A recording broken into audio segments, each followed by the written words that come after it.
By the military-industrial complex.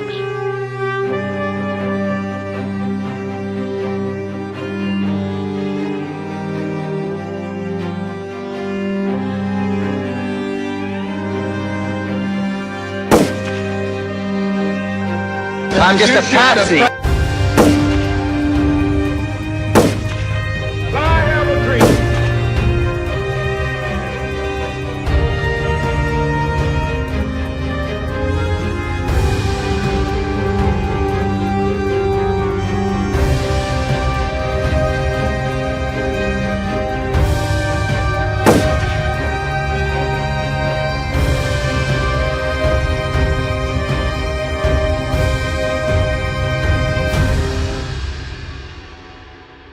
I said this once or twice, but it bears repeating.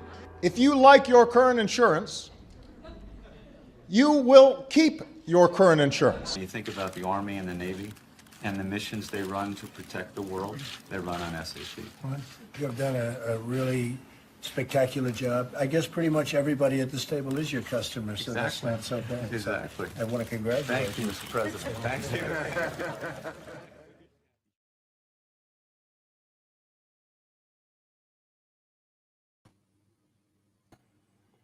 Welcome, Paul Cottrell. How you doing? I'm doing well. So thanks for joining me today. And just to let everybody who's watching, Paul and I have been talking for a while about all of the information and misinformation that's been spreading around about different hypotheses or theories about ingredients and motives and mechanisms for the bio news that we've had. And Paul has agreed to kind of take us, as George Webb would say, through the full flight of the arrow and kind of give us the unified field theory of how these bioweapons have been created, how they're being manufactured, and how they're being deployed. And Paul brings the documents. He cites his sources. He can give us links to all of the information that he's citing. And with that, I think I'll just say welcome, Paul. Thanks for helping us out today. Yeah, no problem. Thank you for having me. We've So, been waiting to do something, but I've been busy with medical school. But yeah, so how's that going? I mean, it's, medical school is difficult. It's a very trying time, especially when you're older doing it. So, right. But, yeah, exactly. Yeah. Well, my father was a physician, so I heard stories. Yeah, it's, I like learning the content. I hate the testing. Yeah.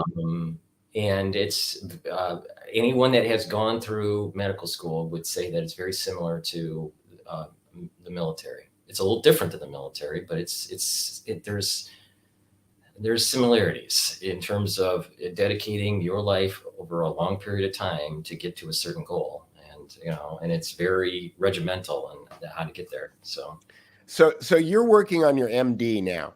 MD, yeah. MD. Yeah, so that would be so my medical doctorate degree. And then, I already have a PhD, that I've had since 2015.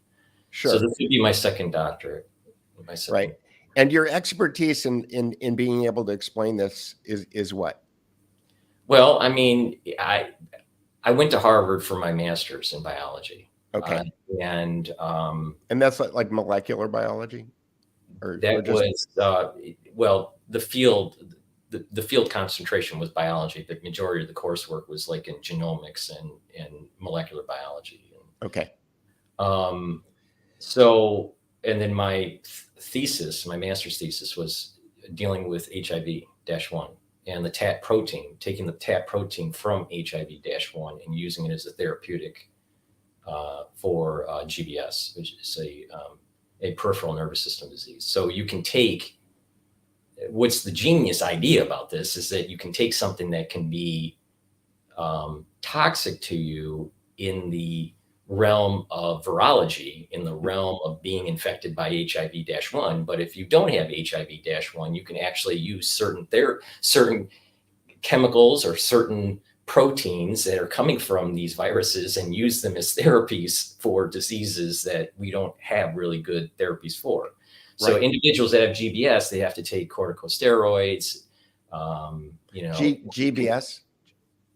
GBS is Guillain-Barré syndrome. Oh, Guillain-Barré. Okay. I'm kind of the acronym police, because a lot of people who watch these things don't know what those things are. Yeah. So there's MS, so muscular sclerosis, is more central nervous system disorder. Right. It starts to attack the myelin sheath of the central nervous system. Neuron. So GBS is the peripheral nervous system part of that, and it's been found that through my research and others that TAT protein can be used as a therapy for muscular sclerosis and GBS. Right. So that's where I'm coming from. That's the background that I have to be able to dive into the research to say the things that I'm saying. Yeah. And that was the point of my asking the question, just to give anybody who's watching this video the understanding that you're not a chiropractor, because I see chiropractors. A chiropractic doctor has a certain discipline to realign your bones. Sure. In medical school, if you had a bone issue, we would send you out for bone surgery. Right. Exactly. So if you get a back realignment or something, go to a chiropractor. Right. Exactly. But the reason liver or your spleen, or you have colon cancer, you don't want to go to a chiropractor. Right. Well, the reason I'm saying that is because I'm talking to a guy who's got his master's thesis on something that's operating on a molecular level. Okay. So he understands DNA and RNA and all that stuff on a molecular level, as opposed to a chiropractor who has not had that kind of background or training. Right. And then what is the beauty of this? And I have mentioned this on my channel. When you're in your first 2 years of medical school for MD or even, DO, right? Yep. It is so intense, and you're going through so much of your medical sciences that first 2 years, that you get to see things, right? And you can connect dots of organ systems and diseases and pathology and, different drugs that might help or hurt and counterindications and yada, yada. So for me, covering SARS-CoV-2 in the early days was when I just started medical school and I was working on my master's thesis. Right. So I was in So you weren't getting a lot of sleep. A lot of the data, a lot of the stuff that I was learning is really, really fresh. So when you talk to let's say, bless his soul, Zelenko, yes, he was a family doctor, and he practiced for many years, but his medical sciences were not fresh. And this is an important point that people need to know here. Just because you're an MD that has been practicing for many years, chances are you could not cold turkey going into the exams like I'm going into right now unless you prepared for it, because a lot of the information that you learn in your first 2 years are gone. You don't have it. You have learned on the job training, right? And that's very valuable. But the thing is that some of the things that we were learning in terms of virology and pathology and molecular biology in medical school, all right, on top of the stuff that I was doing at Harvard, and they're different schools, so don't confuse that. But the thing is that the point here is that the information was fresh, and I had such a large volume of different organ systems. So it allowed me to attack this problem that we call SARS-CoV-2 and this Wuhan crisis in a very, very unique way that most people weren't at the right, at the right place at the right time to be able to see this. Right. So this is part of the reason why part of the medical community could not see it, because they forgot their sciences, their medical sciences, because they were worried about building their practice or getting sued, and you have a lot of others out there that are just pontificating, saying that they know it, like, stuff like snake venom, and not understanding there are endogenous evolutionary processes that have happened over millions of years, that we have similar chemistry, similar reactions to other species. Right. And when someone isn't well versed in that evolutionary process and the molecular biology and the chemistry and the pharmacology of this, they can easily make wrong conclusions.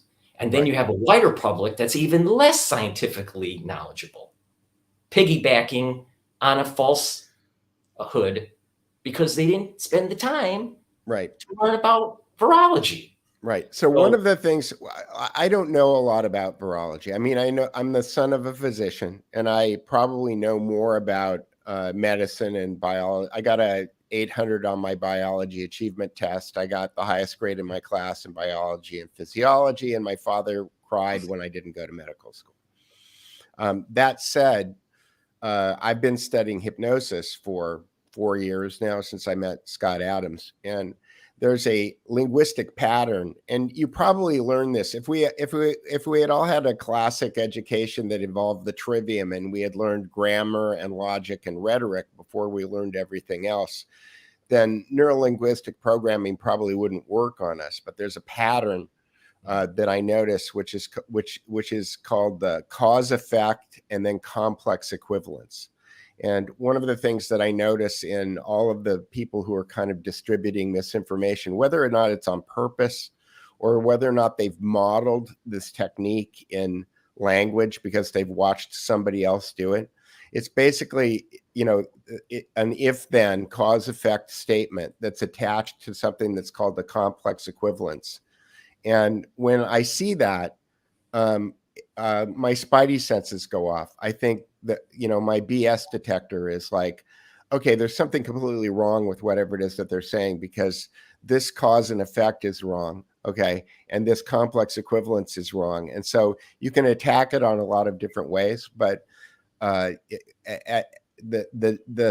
gut feeling that I have, and a lot of people who don't understand the blocking and tackling of language like that, they just get a weird feeling in their stomach. You know what I mean? They just think, well, that doesn't feel right, or it doesn't make sense. But I look at the words that people use and how they put them together. And so, the thing is that when you're talking about bioweapons and this long arc of bioweapon development and research in the United States and in other countries that go back decades, all right? This is not a new thing. This has been going on. I mean, people don't realize we still have weapons research in smallpox, all right? And monkeypox is just a close cousin to smallpox. And that's the reason why they're giving people smallpox vaccinations, because there's cross reactivity between smallpox and monkeypox. And the smallpox vaccination is a well-known vaccination that's been around for decades. That is a known quantity. Mm-hmm. Yeah. Mm-hmm. And then in the United States, we basically eradicated the disease. Right. But we still have it in the freezer for weapons research. And the funny thing is, in medical school, these are little tidbits, because when you're in it, you get to see this. But the thing is that when we had our last virology class, we were taught, all right, about they phrased it as bioterrorism. They didn't say weapons development, but we have these things, because we need to do this research for bioterrorism, and that's an important term because that's the term that they were using right before 9/11. Right. Right. And I think that there's this kind of long arc, of bioterrorism. We have to be on the front line and fight it. Because it could be, attacking us. And the reality of the situation is we're a country, and many other countries too, but we're a country that is doing things that we shouldn't be doing. And I think we need a scientific community to stand up and say, stop, or we are going to lose our civil liberties. Right. This is not just about science. This is about loved ones dying or losing your constitutional freedoms. Yeah, it's an existential crisis for our way of life, and exactly. And this is why it's so important that the scientific community steps up to the plate. Sometimes they're slow because they need data, and it takes time to get data, and then you have to interpret the data, and you have to get more data, and so the scientific endeavor can be slow, but you also need a group of people that go from gut, have data to prove their gut feeling, and try to move the ball forward. And when the science, or what I call the historians, catch up, then you're proven right. But because it's an existential threat, you have to move forward. You can't wait. And I think that this is one part of the problem with the scientific community being so behind. The other part is that a lot of them get NIH grants. I wasn't able to get an NIH grant when I did my thesis on using the TAP protein as a therapy for peripheral nervous system disorders, especially autoimmune disorders. And you were or you were not? No, I did not. I did not get one. So I'm, And is that because they're watching your videos and they know? Well, I just, you get declined, Sure. You don't know why. But, but the thing is that, but the thing is that a lot of researchers out there depend on money that comes out of the NIH. So why are you going to bite the hand that feeds you? If Right. you have a lab and the ones that money. And the ones that aren't getting money, I mean, there's a rubric that the Central Intelligence Agency uses that I talk about all the time, which is MICE: money, ideology, compromise, and ego. And then the other one that people leave out is F: family. And you have to look at somebody like Epstein, who's, dancing in and out of the science community, and wonder whether or not he's just kind of running compromise on people that they can't control with money. There's who knows. I've always thought that whole ring that he was running was some sort of compromising ring that was run out of Israel. Yeah, I mean, I'm Jewish, so people that don't know, I'm half anti-Israel. I'm half Ashkenazi, so yeah. So I mean, but the thing is that there are countries that are doing things wrong. I love my country, the United States of America. But I know that it's making weapons that it shouldn't be making, and it's time for the American public to say, no, we're not doing this anymore. And by the way, the reason why we have to wear the masks and take the vaccines and all this is because we didn't shut down these labs. And what's going on in the news right now, I believe, is that there are hearings about gain of function by Dr. Paul and Dr. Fauci. I guess he's being interviewed about these things. I haven't been following it because of medical school, but the thing is that we have senators and we have representatives in Congress that greenlit this whole program years and decades ago. And there are generals that are retired now that were part of the weapon development that was going on in early 1999. Right. And, all the way through. So we need to hold these people accountable. We need to hold people that are in the Senate and in the House of Representatives. We need to hold people that are at the NIH. We have to, hold people accountable for the ones that are in the Pentagon, dreaming up of these crazy, spectral dominance in biologics. Yep. So, it's not just Fauci. It's not just Barrick. It's not just Birx. It's not just Redfield. There's a whole slew of people. I think probably the one person out there on the planet that could name the most that are involved in this is probably George Webb. And I'll just, he's the king of who's the players. But right. But the thing is there's lots of them. It's not just one person.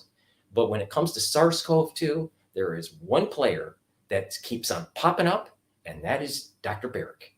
And this guy needs to be shut down and held accountable. So let's do the full flight of the arrow, and get to Barrick so that we can understand how this thing works. Okay, so you can do like one screen. Make you big? Yeah. Yes. Let me see. How do I make you big? If not, then it's I'm going to be drawing on the board here. Oh, here. Oh, yeah. I think I figured it out. It's called is it solo layout? There we go. Yeah. Can you still hear me? Yeah. Yeah. Okay. Great. All right. And if you have a question, just stop me, and then I'll explain what I'm doing here. Okay. All you have to do is go to my website, the-studio-reykjavik.com, and in that is on the front page is a link. It's called medical.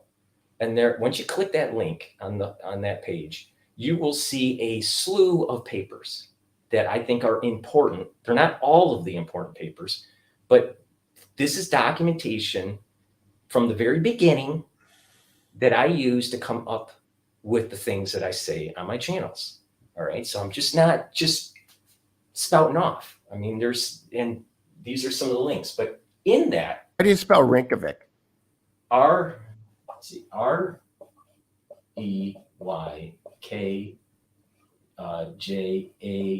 Wait. Here, I found it. Right. I think I found it. No, you got me. I mean, I'll tell you, my medical schools made me dumb. I'm gonna put this on the bottom as a banner. REYKJAVIK. Okay, I am posting it in the chat, and then I'm gonna put it on. I'm gonna create a banner on the bottom so people can find this, because this is always an issue with me. I'm a communications guy, and so when I would say, why I called it Reykjavik was because when I first started my company, it was dealing more with finance, and I was building software, trading software at the time. But the spot that started Lehman was actually Iceland. It was a Reykjavik because of the mortgages were starting to fail, and that was the flashpoint. Okay, so we've gone completely off topic, but I'm putting the URL here, and my suggestion would be get drpaulcottrell.com, and then it would be easier to for so people. REYKJAVIK. Yes, I've got it on the bottom as a lower third here, so we're all good. All right, so we're professional around here. All right. Yeah. Well, we'll figure out how to get the word out. All right, so there's this timeline, okay? And there are a lot of different pieces to this timeline. All right. But I'm going to, try to explain it here. But on that website, let'sdo-reykjavik.com, go to medical, and Here, then I'll share. I will share the. And then there's a document called Barrick CV. And Barrick CV, right? And there's tons of documents that people should read them all. I mean, it tells about blood type, who is susceptible to SARS-CoV-2, but there's a link to Barrick CV down at the bottom on the left. Barrick CV tells you the story. Now you have to look at the NIH number, research number. You have to, you have to follow, the research as he was progressing from postdoctoral work, all the way to modern day. But this is a very important document. And some of the things that I'm going to be saying are coming right out of this document. All right. But it's not all of it, but Barrick at about 1986 was doing research on rodents, where he was looking at myocarditis and how coronaviruses, which is SARS-CoV-2 is a coronavirus. It's a beta coronavirus. There are different types of coronaviruses, but this particular type that we're concerned with is beta coronaviruses. And he was doing research on myocarditis back in the 80s. All right. And now we hear about myocarditis and the problems that are associated with vaccines and SARS-CoV-2, especially potentially with the long haulers. All right. So he's doing this research on myocarditis. And he's so from about 1986 to about 1994 or so is when this is happening. And he's playing around with rabbits and whatnot. He ends up asking for money, about $1 million. It's on that CV. I think it was in 1999 when he filled the application. But from about 1999 to 2001, when he's awarded the funding from Fauci's department, he gets a $1 million grant. All right, to do research in beta coronaviruses. Is it the cross? Okay, I'm looking right now. Is that the cross-species transmissibility of mouse hepatitis? You got that in 1999. Yeah, no. He got recombination of nidovirales in 1999. He got a Talal. Oh wait, Norwalk-like viruses. He got a lot in 1999. Yeah, but he gets a Grant $1 million grant in 2001. It's in April. Okay. All right. So in April of 2001, he gets a $1 million grant to do experiments on beta coronaviruses. Okay. All right. Now, we all know what happens in 2001 in September, right? That's 9/11. Okay, and people are probably going, why are you talking about viruses in 9/11? Well, there was that white paper that, the Bush crowd, before he even is sworn into office, I'm talking about Bush Jr., there's that white paper that's talking about, what do we need? We need, another Pearl Harbor, right? Paper, okay.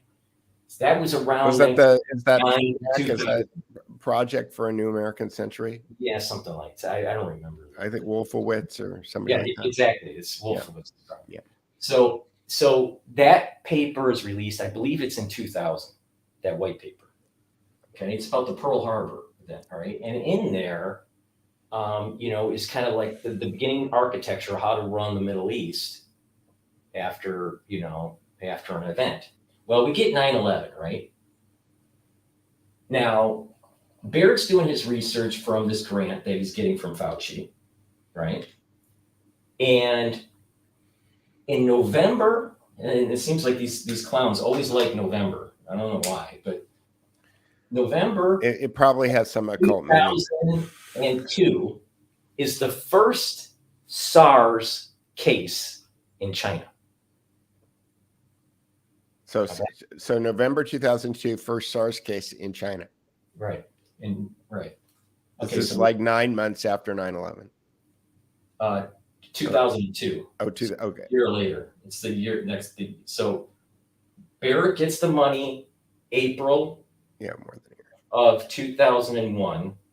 9/11 happens September 2001.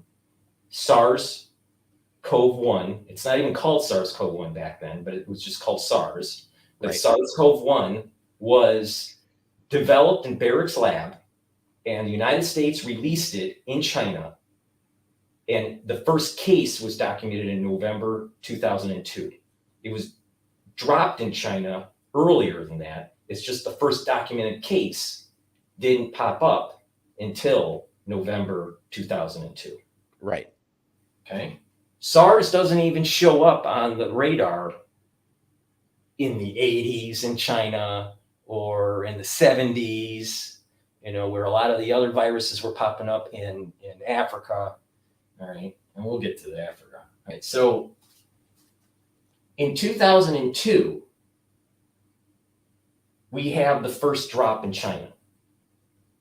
And if you remember, under the Bush administration, in just the turn of the millennium, and he gets sworn in and all this stuff, right?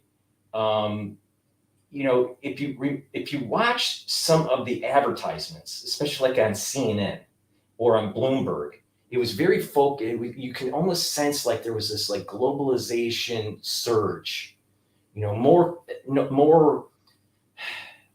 activity between the United States and China. It was like the Walmart days, cheap goods for America. We buy them from China. There were specials being done on 60 Minutes about, how corporations were forced to move their manufacturing operations to China just to be able to sell in the Walmart stores. So, there was this. Yeah. Parallel constructions all over the place. Right. It's like, yeah. Right. Okay.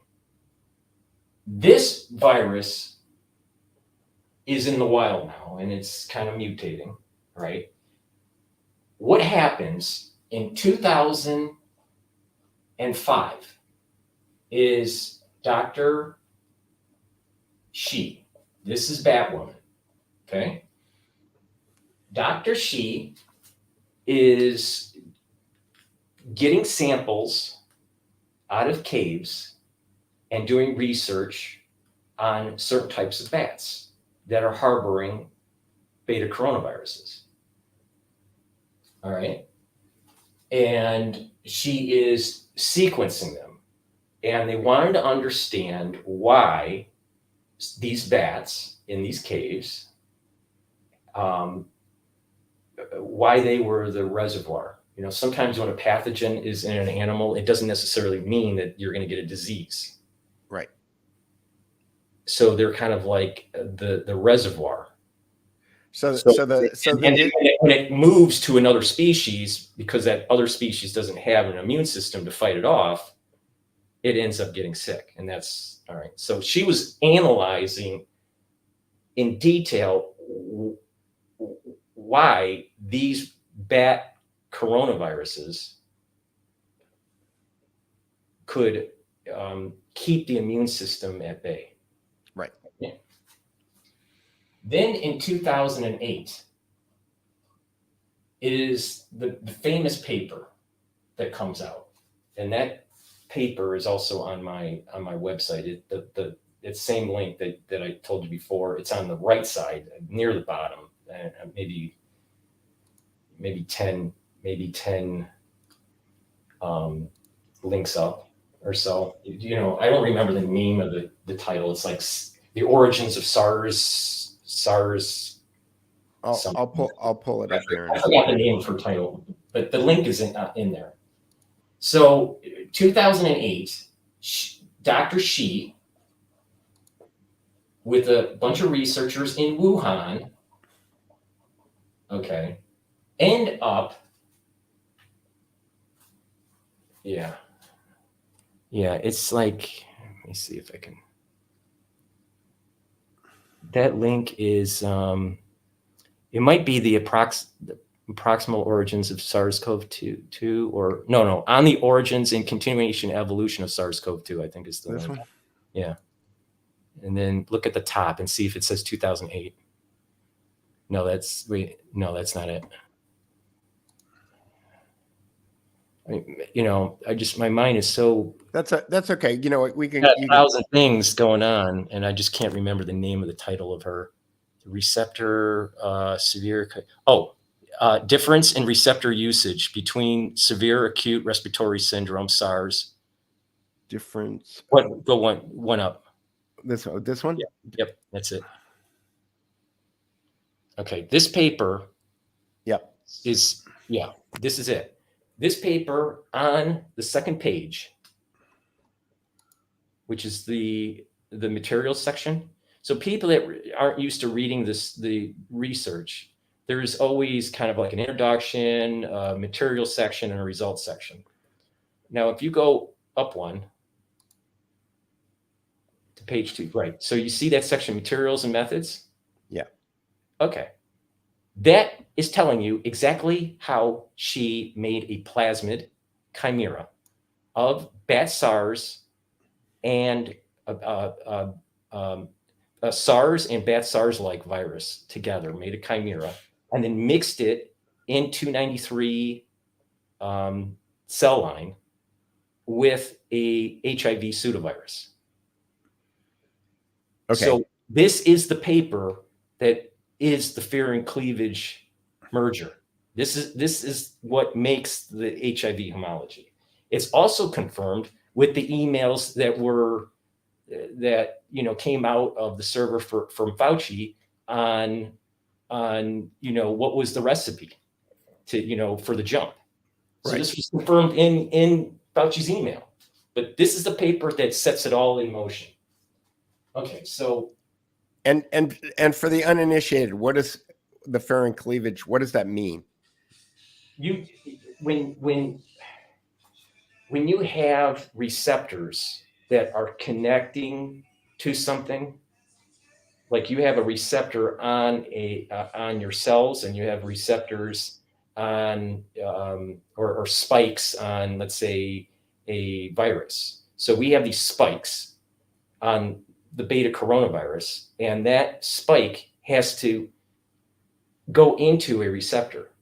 But when it snaps into the receptor, there are conformational changes with those proteins because of charges in the protein. Sometimes they're positive, negative. Sometimes they're hydrophobic or hydrophilic. And what that does is it changes the shape.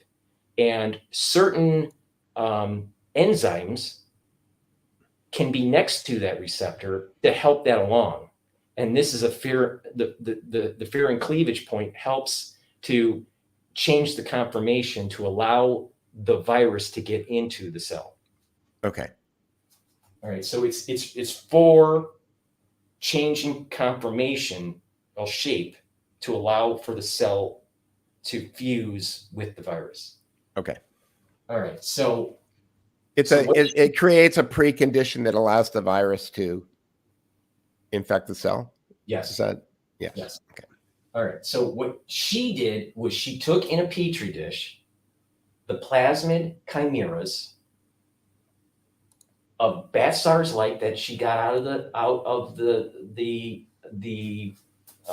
cave, and the SARS virus that was out in the wild now, that started from the research that was going on with Barrick. And she took that chimera plasmid and infected the 293, I think it's the TK line, but the 293 line. And from there, those are like stem cells. That's the stem cell line. Okay. So infected stem cell line, and then put a pseudovirus, HIV pseudovirus, that allowed for recombination of the chimera plasmid and the pseudovirus And she had thousands of these, in these different petri dishes, right? Well, just through randomness, you're going to end up having some that recombined in a certain way that may have higher affinity to certain types of receptors. So Dr. She was looking for a receptor binding from the experiment that would bind to human ACE2 receptors better than the binding of bat ACE2 receptors. Okay. So through that experiment, she ends up getting what she was looking for. And now we have the HIV homology merger and the sequence for it. Okay. So we have the sequence of bat SARS and SARS with the HIV homology. All right. That brings up the antenna to the ones that are developing what they were trying to make lethal in 2001 with the development of SARS. She ends up being able to show, oh, I can improve it and have it connect to human ACE2 receptors better. So when it was the HIV homology that allowed it to so when you're talking about lethality, like how do we know that's what they were trying to do? They were trying to make it lethal. Because in 1999 and then right after 9/11, there was a lot of rhetoric about bioterrorism. Right. And if you remember, there was the anthrax scare. Sure. But the problem with anthrax is that it's not weaponizable as well, because what it is, it's like a powder, and you can't really aerosolize it very well. Right. And you can contain it very easily. What they were looking for is how do you develop a respiratory infection, but use that as a vector for bioweapon development. And so they were trying to find something that was a easy to package virus that had a large genome capability. Right. And it just so happens that SARS-CoV-2, beta coronaviruses have genomes that are in the 25,000 to 31,000 nucleotide size. To give you a comparison, HIV is actually a small virus. It's around 10,000. So if you start developing a weapon that has higher affinity to ACE2, then you have higher affinity for respiratory infections. Okay. And whatever you package in, and this is a key point, whatever you package in the beta coronavirus will end up getting into your pulmonary cells, start replicating whatever that package is supposed to do, either proteins or more virus or whatever, and wreak havoc in the system. So they were slowly trying to build a respiratory bioweapon. But right. Barrick was able to improve it up to a certain point. He didn't have the secret sauce. What was the KFC recipe? And it just so happenstance that she develops that in the lab. Right. So Annie Jacobson points out in her book that the Nazis during World War II had this strategy in bioweapon development that they called the shield and the sword, which was basically that if you develop a bioweapon and you also don't have something that either inoculates or a therapeutic that you can use in order to protect your own people, that you don't want to let it go. You have to have both. And the Nazis literally had buildings where they had people on one side of the building developing bioweapons and people on the other side of the building developing reactions to those things. And right, that and Barrick's lab was doing that, and it's on its CV, because Barrick on that CV is showing that he was using beta coronaviruses as a vector for a vaccine. And what were the vaccines that he was using the beta coronaviruses for when he was doing the joint development with, I was going to get to that point, but the joint development with Barrick was also working with an individual named Dr. Sims, and Dr. Sims developed this vaccine vector where you would use the beta coronavirus and you would have a vaccine for influenza and HIV. Now, why is HIV happening to be in Barrick's lab? Right. All right. So, okay.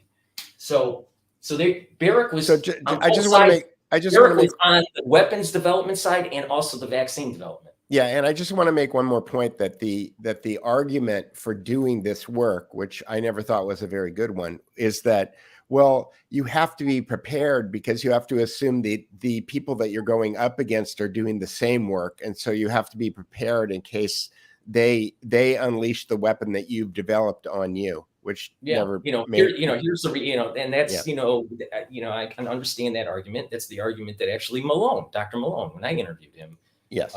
And there's a backstory even on that too. But there's he was having that kind of perspective. You have to have some sort of capability to fight the enemy. Here's the reality: my mother would not have died in a nursing home from Omicron if Barrick did not make that damn weapon. Right. Period. And there are 1 million people that are American citizens that have a similar story. Yep. So, all right. I know quite a few personally. So, okay. So she gets the ACE2 jump to the human ACE2 receptor in a petri dish. Dr. She does joint development with Barrick. All right. And this is where the funding starts to really ramp up from Fauci to Wuhan through Peter Daszak's group. Right. Right. EcoHealth Alliance. Yes. Yeah. So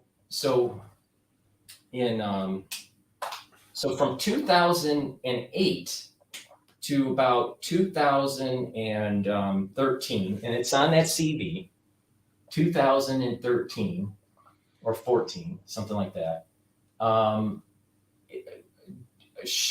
Dr. Sims and Barrick are developing the coronavirus vaccine vector.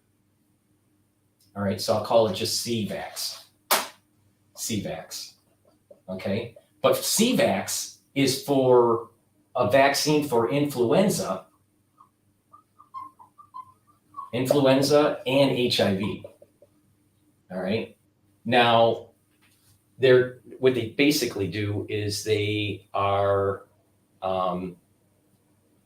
presenting pieces of influenza or pieces of HIV in that vaccine vector, in that virus, and in hopes that when that virus goes into the cell, that we start making the proteins, present them on the MHC, and then create antibodies against those proteins. Very similar to the adenovirus that was developed by Johnson & Johnson and AstraZeneca for SARS-CoV-2, right? It's the same kind of concept, except instead of using the adenovirus, they were going to use COVID. They were going to use a beta coronavirus, which is different than adenovirus. All right, so now when they were developing that, she and Barrick were also in works with making the virus chimera that she had through the serial passage technology that Barrick uses, where he's passing it through animals, and eventually you get a mutation that is what you are looking for, and then you further enhance that. So that's the gain of function? No. Yes. Okay. Multiple gains of function. Say again? There's multiple gains of function that's going on. The very first gain of function is taking early beta coronaviruses and mutating them enough where they're a little bit more virulent, but they didn't have the high affinity to the ACE2 receptor back in 2001. That was a gain of function research. Then the next big gain of function research was what she did in the laboratory in a petri dish. Okay. And then the next big leap was them assembling the actual live virus through 2008 to about 2015. And what's the process? How do they do that? So what basically it is that they know the sequence that spike needs to be to have the high affinity from the petri dish data, right? So what they do is now they splice in that into the beta coronavirus genome.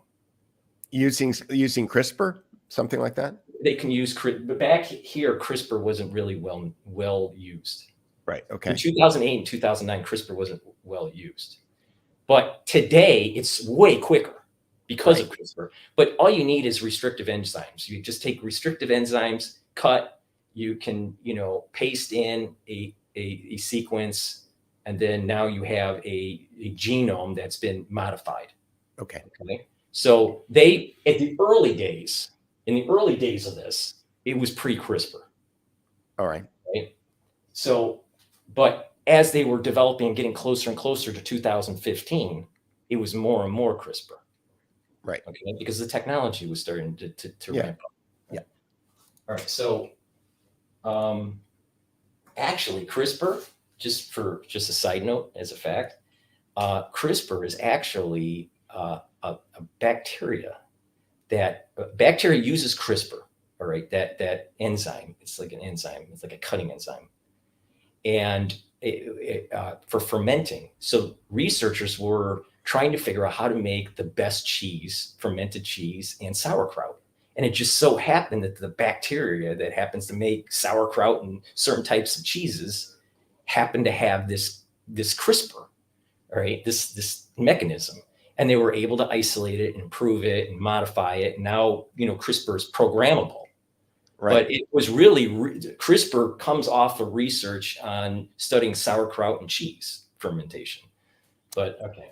So if you can enhance, I was going to make a joke, but I shouldn't probably make. I was going to say if you eat too much sauerkraut that you can instill epigenetic behavior into somebody.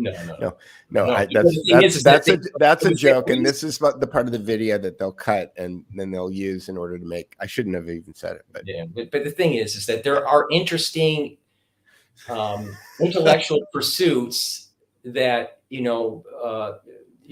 when you dive into the details, you actually find something that's really revolutionary. Right. Well, penicillin is bread mold, right? Right. Who'd have thunk it? But the thing is, and this is part of the reason why I was looking at HIV tap protein as a therapy. Right. You can use things that you can. Oh, there's a tool there that if used in the right environment, you can do amazing things with it. Sure. All right. So all right, we got on a sidetrack here. Okay. So between 2008 to 2013 or so and 14, Barrick is developing this vector for vaccines using beta coronaviruses for influenza and HIV. That is kind of the light of day type research. And there's on that CV is the actual NIH number and funding amount that he received for that over those years. Okay. Then during that same period of time, 2008 to 2015, Barrick is working with Xi to assemble the live virus. All right. Peter Daszak has been caught on C-SPAN talking about this development in 2016 of what was going on in Wuhan. And he mentions Dr. Xi and mentions Wuhan laboratory about what's during this period of time. All right. So it's not just the CV, but Peter Daszak even mentions it on C-SPAN in 2016. All right. So Dr. Xi and Barrick is assembling this virus and moving it through other animal models and improving it. Okay. In 2015, a paper comes out saying, look for, the emergence of MERS, and this is the Middle Eastern version of SARS. So SARS Right. supposedly came from Asia, but it really came from a laboratory in North Carolina. Carolina, right? But so SARS supposedly is an Asian virus, and MERS happens to be Middle Eastern. Okay, now let's go back to 9/11. All right, what is going on in U.S. foreign policy in 2015? We're in the quagmire in the Middle East with this never-ending war with Iraq and Afghanistan, Right. and General Clark is well known in saying that there were 5 or 6 different countries that were on the chopping block right after 9/11 as the war plan. It was Iraq, Afghanistan, Libya, Syria, Iran, right? And I think there was one more, but either way. But you get the point that there was a plan in the early days to be able to control the Middle East. Right. Now, why am I bringing all this together in bioweapon development? Barrick is tied to a weapons program in the United States, comes out with a paper in 2015 with Dr. Shi talking about the emergence of MERS. They were developing a respiratory infection as a bioweapon to drop in Syria. And what was going to happen was that weapon, which would have been MERS, was going to be dropped in after the election. Now, what's going on? Who's the president right now at this point in time? It's Obama. All right. And during this point in time, it was 2014, at the end of 2014, beginning of 2015, where they officially stopped the gain of function research in the United States. Right. And supposedly it goes to these other labs. Yeah, Obama doesn't like it, and he doesn't want to do it. Right. So Hillary Clinton was supposed to be the anointed one in 2016, right? Well, we know what happened. She didn't win. All right. So the game plan, if she would have been in office, would have been at around 2017 or 2018. I think it was 2018. They would have dropped the weapon in Syria and in other countries in the Middle East. Right. But with Trump being in office, and I know people are going to say, this sounds like David Icke. Just follow the logic here, right? In 2018, they were going to try to control Syria because they needed to be able to control the oil movements and circumvent Russia. Right. At this point in time, Russia was gaining political hegemonic power because of the pipelines that were going through Ukraine, and then around and into Germany, right? So the United States Department of Defense when they gained this, they wanted to go, okay, we need a long-term strategy to be able to reduce that hegemonic power that Russia might have. She didn't win, Clinton didn't win. We end up getting out of, Syria. We start de-escalating the Middle East during the Trump administration, right? And then, it's near the end of Trump's administration, getting ready to, for re-election. And then the drop happens, and there's probably 3 drops, but the big drop is happening around Wuhan. And all of a sudden we have this crisis called the Wuhan virus, right?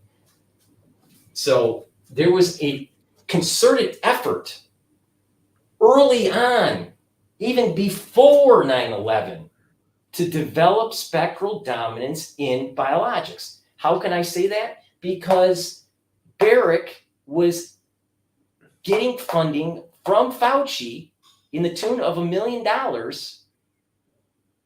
to develop, from the research that he was doing back in the early mid 1980s on myocarditis with beta coronaviruses how to turn beta coronaviruses into a weapon system. Right. And they dropped it. They dropped it in China. But it wasn't that good. All right. But over time, it ends up getting improved. Biotechnology gets better. Right. All of a sudden, you start using, better restrictive enzymes, and then you start using CRISPR, and then the serial passage technology gets better with Barrick. And eventually, all of a sudden, you have a whole slew of different weapons that can be used. So the day of light research was the beta coronavirus vector for influenza and HIV vaccine. The covert stuff is what I call the fourth and fifth cocktail. The third cocktail is what's out there, all right? And that is basically, you've got this SARS-CoV-2, you have this beta coronavirus, which is a mixture of bat SARS-like and SARS. SARS came from Barrick's 2001 research. And then the HIV. So that's one. SARS is one. SARS is one. SARS is one. Bat SARS-like comes out of the sequence that Dr. Shi is sequencing from the bats in 2005. Then she does the chimera blend. So you have the bat SARS and the SARS come together. And then the HIV homology is the third one. Okay. So that's the three cocktail. The fourth cocktail is when you can express an H protein that will go to receptors that would be very similar to infections that you would see with influenza. The fifth cocktail is when you have an expressed glycoprotein 120 and glycoprotein 41, which is the protein that is needed for HIV to attach to the cells that it infects, like CD4. What I am saying here is that Barrick aerosolized, weaponized a system, a respiratory system that you can catch HIV. It is not released yet, but that is what they were developing. Right. And the reason why the day of light stuff was out there is that they had to have the solution to the problem that they're building. Right. They're building a weapon where you have a respiratory infection. You think it's maybe a beta coronavirus or influenza. You can't tell. And then all of a sudden you start getting these symptoms of a lower CD4 count, opportunistic infections that are very similar in the AIDS community, and yada, yada, yada. And then all of a sudden, the light bulbs start going on. So let's do an experiment here. All right. You're a smart guy. If I take a beta coronavirus and I cut through CRISPR a big chunk out of that genome, and I decide to put in 10,000 or even 8,000 nucleotides, all right, of HIV-1. And I package within that little, that virus and a reverse transcriptase and let's say an integrinase. These are enzymes that are needed for retroviruses. And I put this in the air, and people are going to Walmart to buy their cheap goods from China. Or they're going to a concert where they have these misters. Wherever. And they happen to pick up something that has this newly packaged virus. All right. And they breathe it in. And some people, they just shed it out and nothing happens because they just have more mucosal lining protection. And others may have a slight irritation, and then all of a sudden it's enough to break that natural barrier. Right. And they get this cough. All right. They feel sick. Right. But as that virus is in the cell and it's starting to read the code, right, make the code, it's starting to make that 10,000 nucleotide sequence. And that 10,000 nucleotide sequence is telling the cell, make HIV. Right. All right. So you have now created a weapon where you spread it like the common cold. But for many, you're going to start seeing it when it gets dropped. If it gets dropped, you're going to start seeing a plethora of individuals having HIV. Okay, so this is I have a banner that I put up, which is high octane speculation. Could it be that the purpose of COVID-19 is not necessarily to kill people, but to test the transmissibility of it, so that when you go to deploy the ultimate weapon, you understand how much coverage you can really get? This is what I don't know for sure, but this is what, with the data points that I know at this moment, I think what happened was they wanted to try to take down Xi, they wanted to take President Xi in China. Yes. And they also wanted to take down Trump. Okay. Those administrations. All right? Understood. Makes China unstable. So you probably had a CIA operation that was going on. And I think that you also had, or somebody higher. Maybe. Okay. Yeah. Order or whatever, whoever. Yeah. Okay. But someone didn't like Trump and someone wanted to create havoc in China. And they figured, I can do, 2-for-1 special here. Right. All right.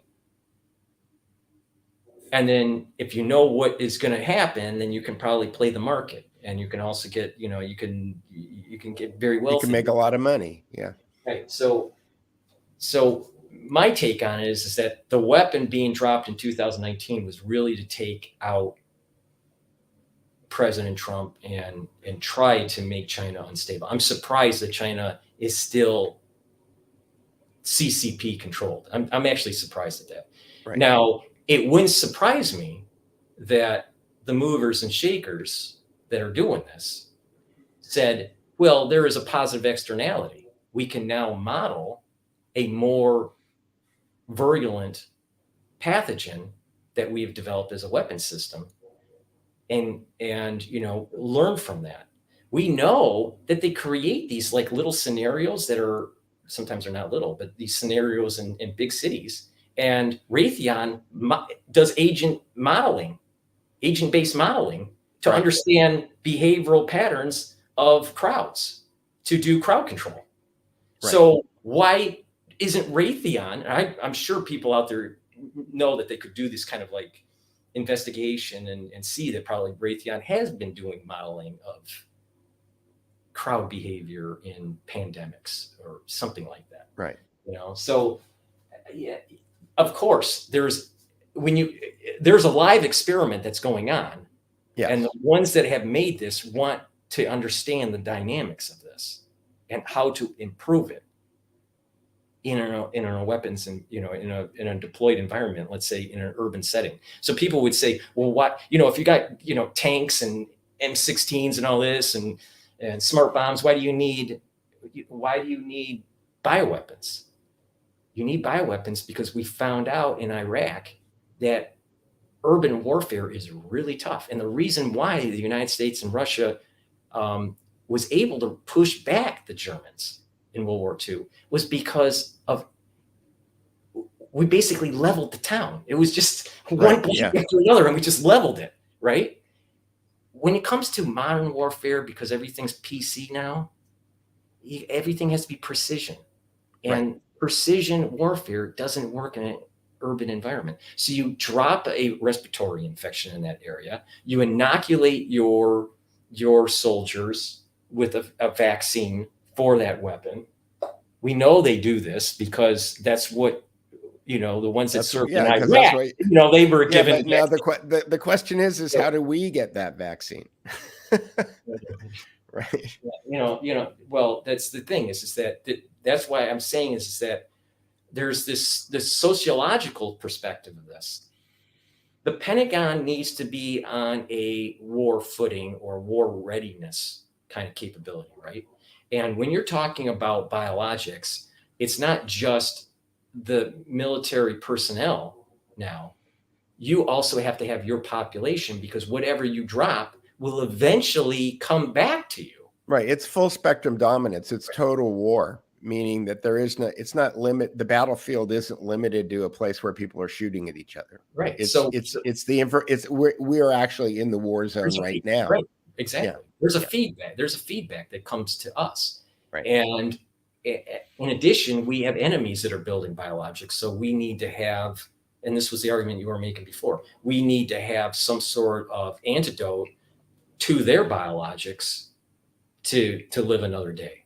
So the Pentagon, the Defense Department wants a society that says, yes, master, please give us our monthly or yearly shot, so we are war ready. All right. Right. But I take the stance, unlike others, that it's not about the vaccine. It's about shutting down the weapons programs. Because if you shut down the weapons programs, we're not going to all die from HIV. Right. So as long as we're talking about graphene oxide or sentient beings in injections or nanoferritin or whatever the ingredients may or may not be, like, it doesn't really matter. We should shut the programs down. Exactly. Get to the root cause.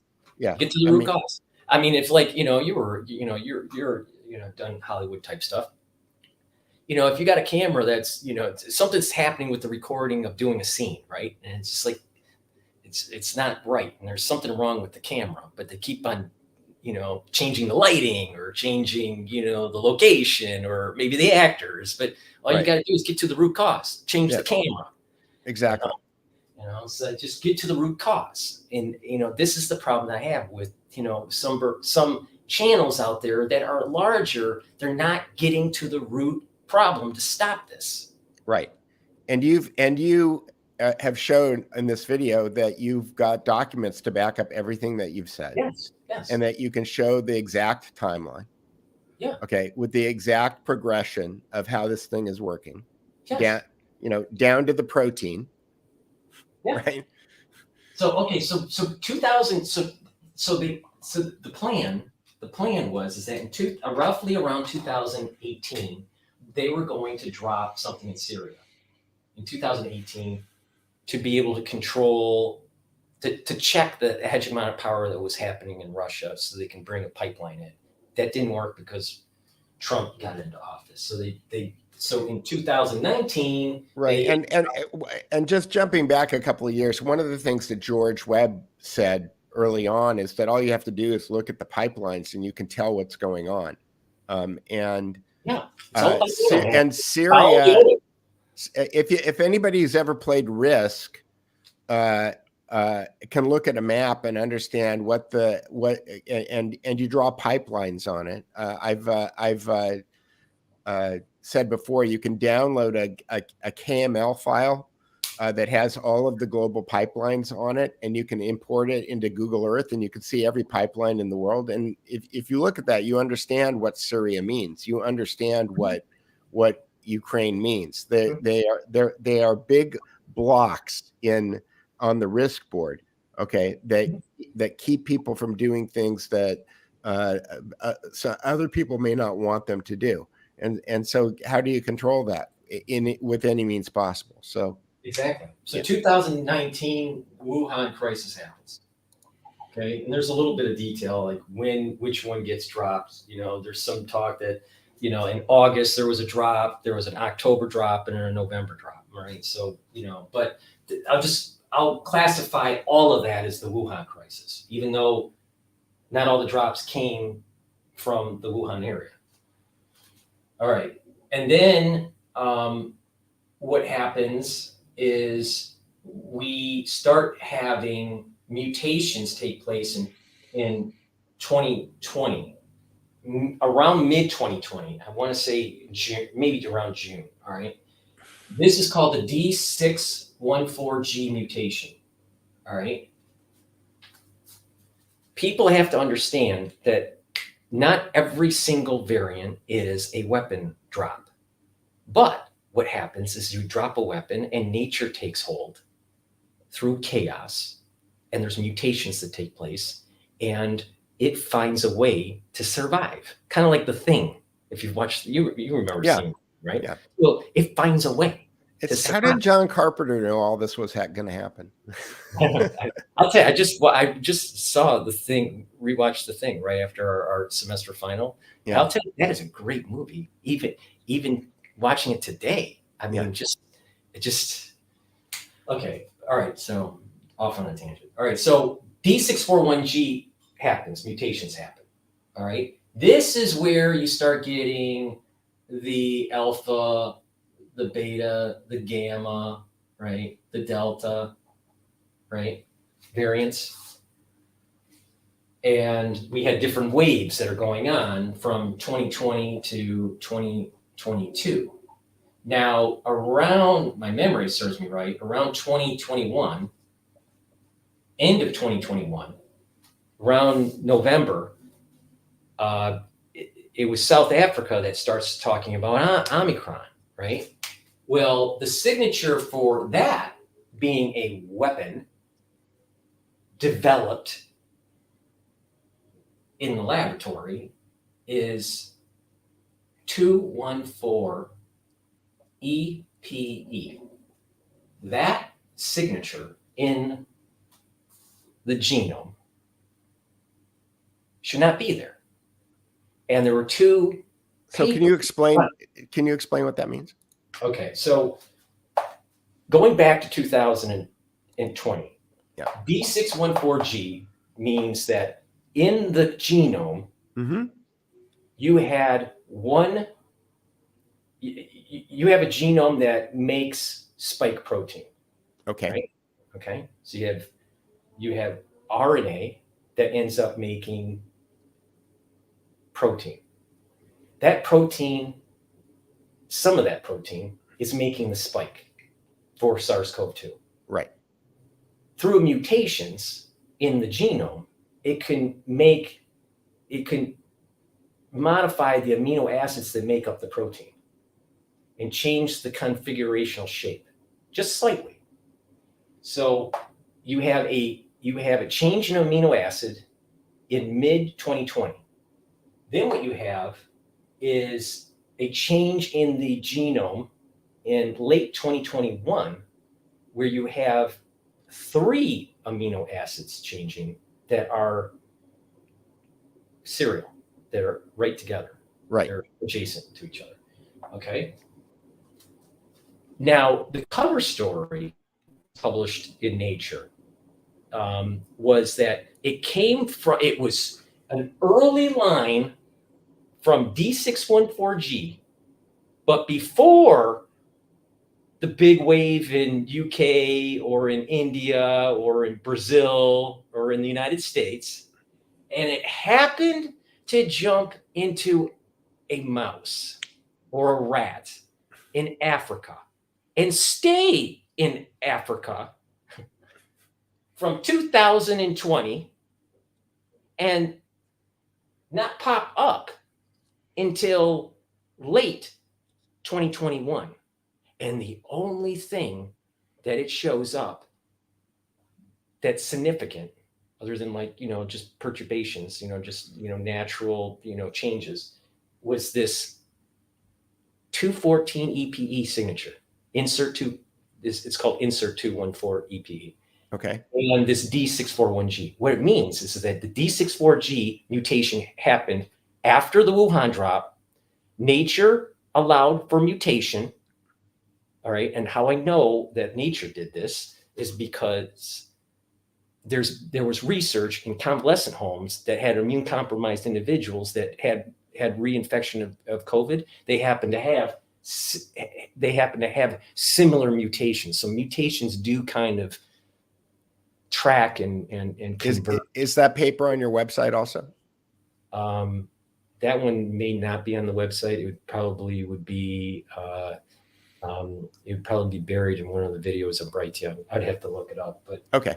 All right. But the bottom line here is that I'm just asking the questions that somebody else is going to ask later. Yeah, but all they got to do, literally, Peter, and I know people don't have the time to do it, but literally, if they listen to all of the videos that are Brighteon, Sure. It shows all of the data that proves my point, period. Right. I All you have to understand. do is just go to Brighteon and watch it. So I understand, but one of the there's on Brighteon alone, there's over 700 videos. So it's I know, and that's the issue. Like one of the drums that I'm continually beating is that like the truth needs to be synthesized because most people don't have the time, energy, or knowledge to be able to comprehend. But there's a research paper out there that I reference. I'd have to look it up, but they showed that individuals that were getting convalescent treatment, meaning they were getting monoclonal antibodies. Yes. This is before vaccines, the monoclonal antibody, and that they were immune compromised and they were in nursing homes. They were tracking mutations that were very similar to the alpha variant. Okay. All right. And so this kind of is a data point to show how antibody dependent enhancement leads to some of the things that Malone is talking about, Dr. Malone is talking about with antibody-dependent enhancement. Right. Okay, so you have a mutation that takes place in nature. Yes. All right. After the Wuhan drop. So it's a weapon. The weapon gets modified, gets D614G mutation, and then there is this is the story. This rat ends up getting SARS-CoV-2, D641G mutation before the other mutations that are taking place in alpha, gamma, delta, and stay dormant, and then pop back up in 2021 in November in South Africa. Yeah. All right. And that rat happened to, I don't know, live close to a human and then jump back into the human population. Yeah, it's like it's a Disney movie. What it did was they took the D641G. See what Barrick's doing here. Barrick is not only doing serial passage in the laboratory, he's doing serial passage in nature through us. Right. And taking what nature is coming up with a solution and enhancing it in the lab. Right. Billy Corgan said, despite all my rage, I'm still just a rat in a cage. Right? Yeah. Right, exactly. So that's what he did. He took it out of the population after the D641G mutation and ran experiments and ended up getting this Omicron. All right. Right. Now that gets released into the public, and now we have BA 1, 2, 3, 4, and 5.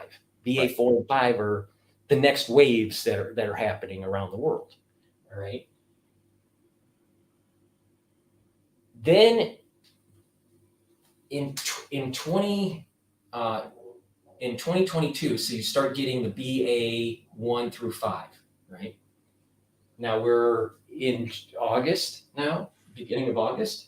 So we're in August of 2022. And about, what was it, May? I think it was about around May, maybe mid-May, when we start hearing about monkeypox, right? So monkeypox starts popping up. Now, what is interesting about monkeypox is a close relative to smallpox. Smallpox is a well-known bioterrorism virus. Right. Very complicated virus. It's much more complicated, much more complex in its configuration. Its envelope. It's not just one spike. There's lots of different spikes and lots of different kind of communication that's going back and forth. I mean, it would take a long time to really fully understand it, but it's a wicked thing. It's a really wicked virus. So, but it doesn't lend itself so well in terms of programmability and respiratory vector as a weapon system, such as beta coronavirus. It's a tougher transmissibility. Yeah. And this is the reason why they couldn't get HIV to be a good weapon system, because you had to have blood to blood or fluid to fluid transmission.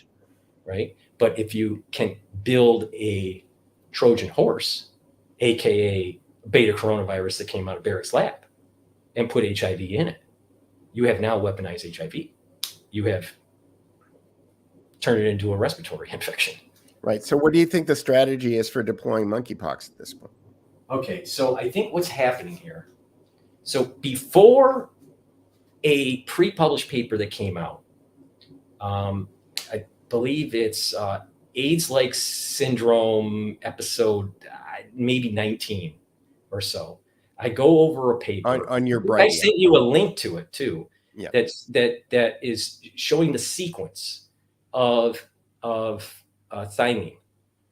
So you have adenine, guanine, cytosine, thymine, uracil, right? These are the nucleotides that make up, right, our DNA code. Yeah. So thymine has in monkeypox in the middle of the genome, roughly, there is a 30, depending on which sequence you're looking at, but the United States one, I believe, is 30 thymines in length. That doesn't happen in nature. That just doesn't happen. And the part of the reason why is that if you know that you have this like three-dimensional structure that is or like organic chemistry. Just imagine like what what a molecule will look like. Right? It's three-dimensional, and you have that glued or attached 30 times. You're going to have a twisting, three-dimensional twisting that takes place that doesn't lend itself to the normal structure that DNA should be. Okay. Right? So it lends itself to breakage, and it lends itself to mutation. And this is part of the reason why individuals that have Huntington's disease, there's a CAG sequence that's repeated. If you have enough of these repeats, then you end up having a much higher risk factor of getting Huntington's. There's other diseases that if you have repeats of nucleotides, the structure just doesn't work. Now, sometimes it's in a reading frame area, and if you start, adding these sequences, you don't read it. It doesn't allow for binding for transcriptional factors or whatever. Okay. So when monkeypox first came out, before the pre-published paper, my thinking was SARS-CoV-2 weakens your immune system, and for many people, we are either weakened because of the vaccine or a combination of the vaccine and the virus, and opportunistic infections will start to take hold. What happened right before monkeypox was the hepatitis with the children, and the transplants, and some of them died in the ICU. So I was thinking that it was more like immune system disorder. This is why I keep on saying about AIDS-like syndrome. All right. Now, after that pre-published paper came out, and I looked at it, and I saw that something took place in Nigeria somewhere between 1970 and 2010, which is a big time frame. All right. But something happened in Nigeria where you didn't have T repeats, but then all of a sudden you have a lot of T repeats, somewhere in the range of 18 or 19, and then it balloons out to 30. And a T repeat is the thymine repeated in the genomic sequence. Okay, all right. Instead of seeing like an A, T, C. So and how did they discover that in Nigeria? So there's a paper that you can look at on PubMed, and it is the actual sequence of the Nigerian 1970 line, and that published paper talks about their data set. Okay. And that data that they were collecting around Nigeria actually spans from 1970 to 2010. Okay. And so the ones that were writing the paper were basically saying it was human encroachment on the natural surrounding that led to monkeypox transmission to humans. Okay. Right? The first case. So they've got a smoking gun because they've got an ongoing study that they were doing that just shows something popping up. Yeah, something's popping up. When they do the epidemiology, it seems as though it's happening around 1970. Now, let's go back and let's think about what's going on in Africa, in the Congo, in Nigeria. All right, these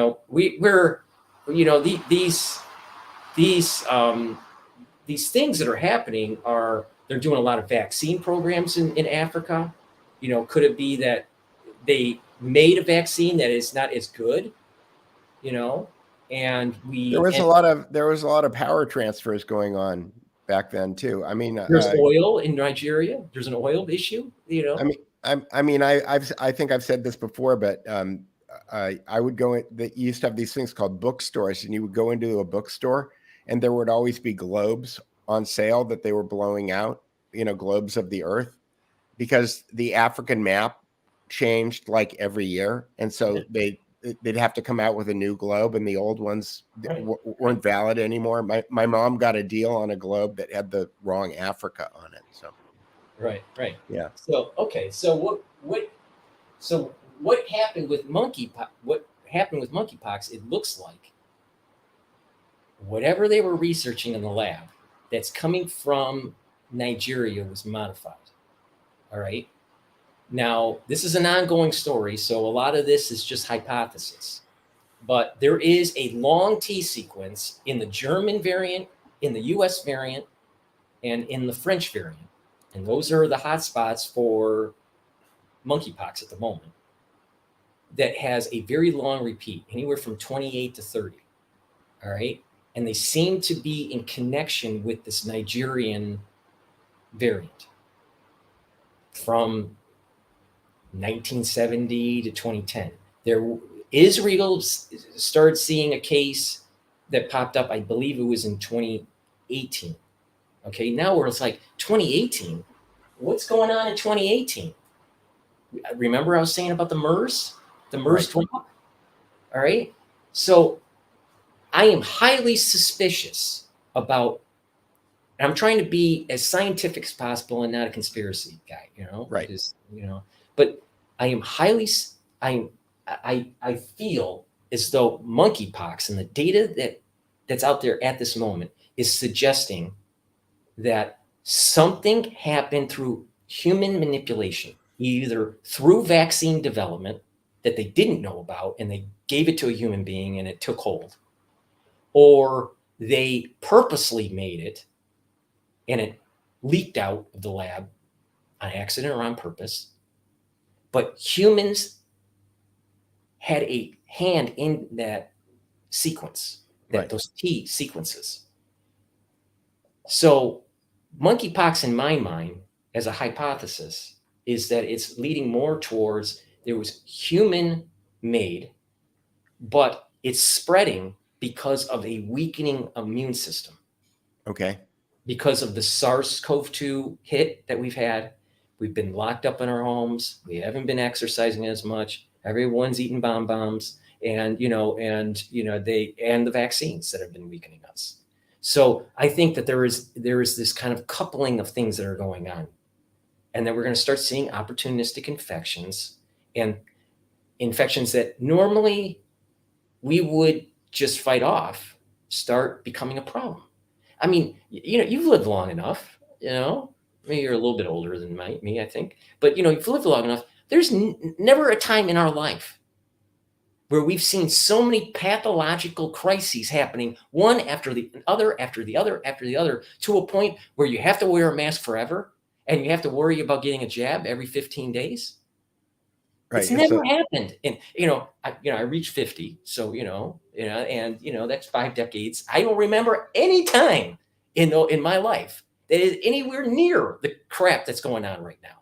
Right. Well, we're just, and we're bombarded on so many different levels. It's really a full spectrum attack on our senses. It's not just biological, it's media, it's everything else. You make a good point here, and we were talking about this in medical school for the semester, how media, we had to go through psychiatry, right? And all the pharmacology for psychiatry. And, what media is doing to people and the higher incidence of schizophrenia and bipolar disorder and, anxiety disorders and illness disorders and, phobias, that Facebook and Twitter and these other social platforms are actually creating psychosis. Yeah, they are. Literally to the point where people need to be medicated. And so you have that vector attacking your immune system. You have SARS-CoV-2 attacking your immune system. You have worries about your job attacking your immune system. You have all these things that are happening to you. And Sure. we are building a society of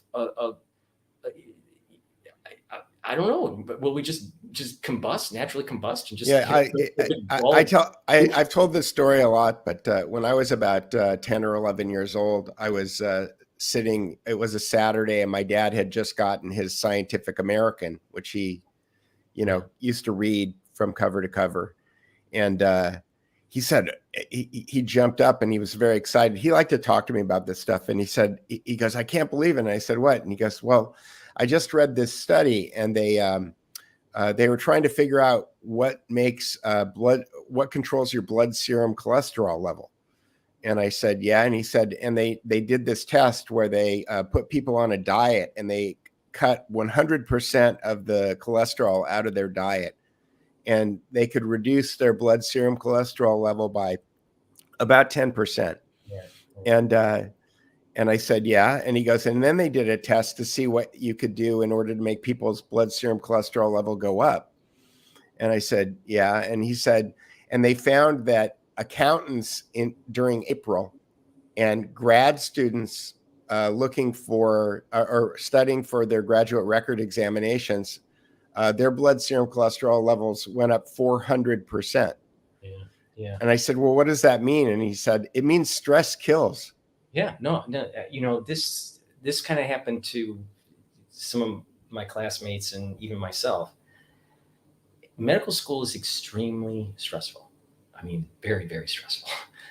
And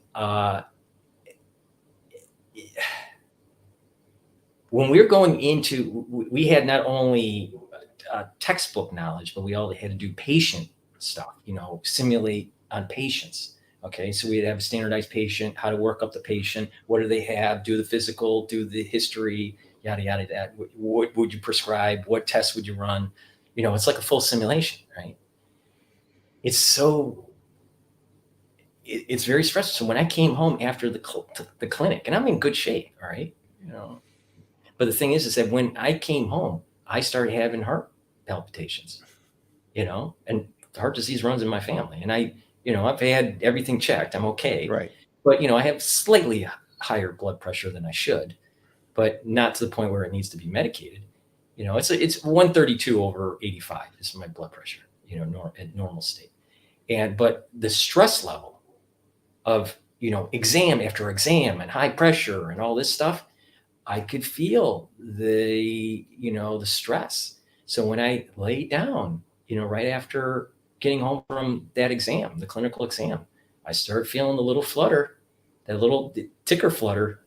And it's like, it scares the hell out of me because my brother died from heart disease. So, stress will kill. Now, what I noticed with classmates, I didn't fall in this trap. I'm a little bit more disciplined, but my classmates, what they do, the comfort food, it's the cheeseburgers and, the high cholesterol stuff and the potato chips and yada, yada, yada.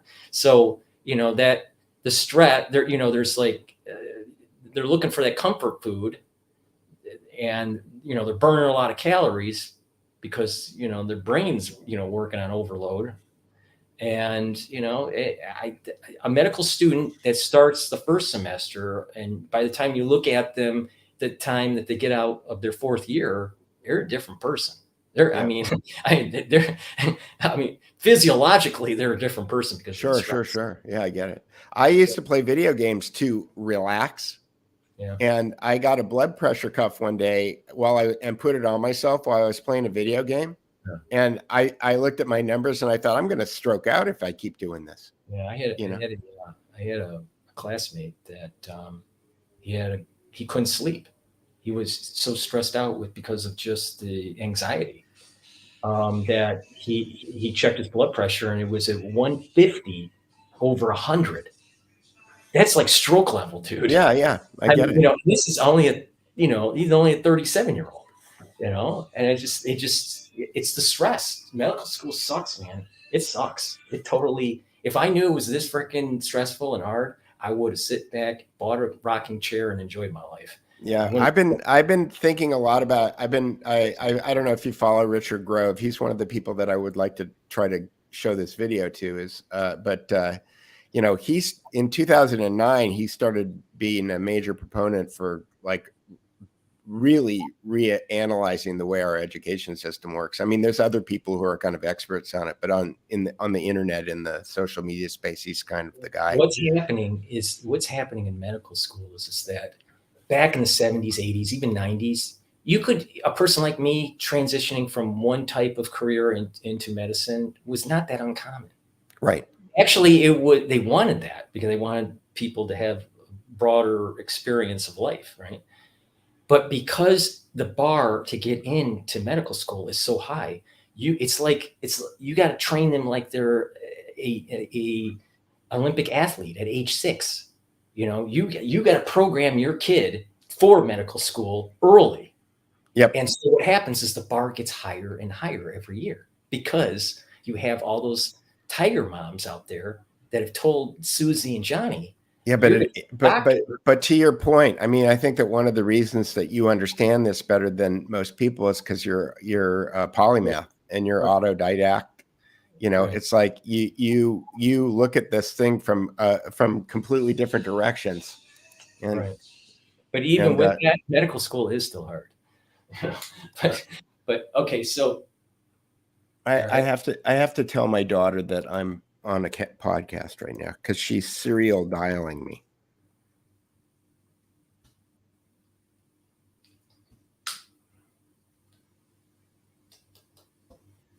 I've just done that. Okay, so all right, so to get back to the timeline here, so in 2022,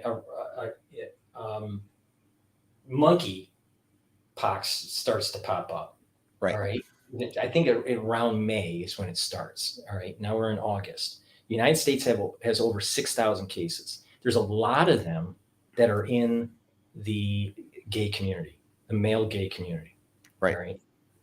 I'm not saying that it's only that, because I don't want to create stigma, because during the HIV crisis in the 80s, there was, in the early days, there was a lot of stigma and in that group, and unfairly. But the data is showing that male gay community in the United States is having a problem with monkeypox. I think researchers need to understand why.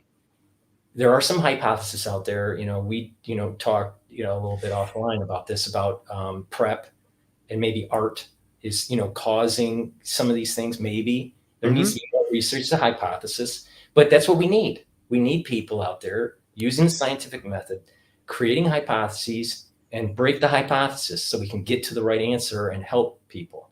Now, is monkeypox going to be like very, very severe to the point where you have to worry about, mass die off or something like that? No, at least not yet. All right. But we do have a vein society, and these pockmarks can be scar. Anyone that had chickenpox knows, your scars from chickenpox could last for the rest of your life. Sure. All right. So, these individuals that are getting monkeypox, it's not when you're 6 years old or 7 years old. You're an adult now, and these scars are going to be with you for the rest of your life. And I think what's going to happen is that as the numbers start to tick up and they start to hit 10,000, 20,000, 50,000 in the United States, there's going to be this big push for vaccinating risk groups and high density populations. Yeah, I've got a gay friend who lives in New York. He's moving out of New York. He's convinced they're going to lock everyone up. Well, I mean, I'm trying, I still think that New York, New York's a weird place. All right. Yeah. New York is it's the best of times. It's the worst of times kind of thing. You know, it's grungy, it's dirty, it smells, but it also, has the opera, and, it has all the, Sure. the Yeah. shows, or all the shows on Broadway and all that. So, New York is going down. I think past the Giuliani years, going to the 70s, but I don't know. At this moment in time, I still have this idea of the Renaissance of New York, post 9/11 Renaissance. Unfortunately, at the point that we're in right now with New York, it's a lot of crime, a lot of muggings, a lot of stabbings, a lot of shootings. It's every day. It sounds like Detroit. Tyranny. Detroit is safer, Right. Yeah, that's true. But Detroit's safer than New York, and that was not the case in the 80s. Right. 80s Detroit was pretty scary. But I think we should probably try to figure out a way to wrap this up. Well, it's an ongoing saga, and it's like this movie doesn't end. No. I know, but I'm looking at the end of your timeline, and I'm trying to figure out how we get there. So. Yeah, I mean, I can extend it if you can. I mean, it's up to you. Well, I just need a break, and if the audience doesn't mind, I can run my video again for 3 minutes and then come back. Or what we'll do is I'll wrap it up, and then Okay. we'll do another show, and then maybe even take questions, because I think we need an audience Sure. to ask questions, so I can, because there's a lot of stuff's in my head that I assume people know.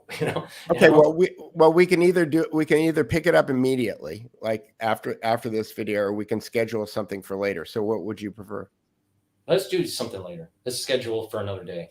Have them listen, have the crowd listen, digest this video, and then I think the next video we should take some questions. Okay. And I have George tomorrow. I should have George tomorrow. It's hard to tell with George at 2:00 Pacific, 5:00 Eastern. If you would like to do it with George also, but you tell me. I think the next show we should just take calls that are specific to this timeline. Okay. Very good. All right. So wrapping it up. So we have monkeypox, and there's a lot of things that we don't know about monkeypox at this moment. It's a lot of hypotheses, but it does seem to have a signature. The T sequence is a signature. Things could have happened in the wild that are brought into the lab and then re-released, is my point. Okay. There was a signature with the Wuhan, which, we have email trace, right to Fauci, right? What the recipe was. We have the paper that you brought up of the Chimera. And, we have the mutations of the D641G and the insert 214 EPE. And then for monkeypox, we have this issue with the T sequence. So what I'm saying is that there are signatures in the genome, if you believe in germ theory, that if you look, they're very suspicious. These things. If you understand molecular biology, there's fingerprints. Right. Yeah. And so that's where we're at. That is in a nutshell the unified field theory of SARS. It starts in the early days with Barrick studying myocarditis in rabbits, right, and in rats, and ends up getting funding in 2001 by Fauci that starts the whole SARS saga. And now we have, Omicron, BA.5, and monkeypox to worry about. I am not saying that monkeypox came out of Barrick's lab. Right. Understood. But this thing is overlapping, and another point before leaving, another point is it was very strange that the insert 214 EPE that came from a mouse in Africa, right, that happened to get infected by SARS-CoV-2 and just roam around and stay dormant and then infect someone in South Africa. It just so happened to pop up right when we start seeing around the world people pushing back on government and mandates with vaccines. Right. Very That's- suspicious. Right. So it's not just about looking at the science and the papers, but also what's going on in current affairs. And again, that's why your, kind of polymath approach to looking at things, it's like scientists are head down in their microscopes. It's like Paul's taking a look at the stock market, Paul's taking a look at the current events, Paul's taking a look at all the other stuff. And I think that's what makes you uniquely qualified, and it's why I enjoy watching you. So with that, we will schedule something else, and we will follow up. For all the people that are watching this, get your questions squared away, and we'll take questions next time. Anything else, Paul? No, just thank you for watching and listening. And, all right, and I will try to get this video to some people who are machers, as they say. Anyway, all right, I'll talk to you soon.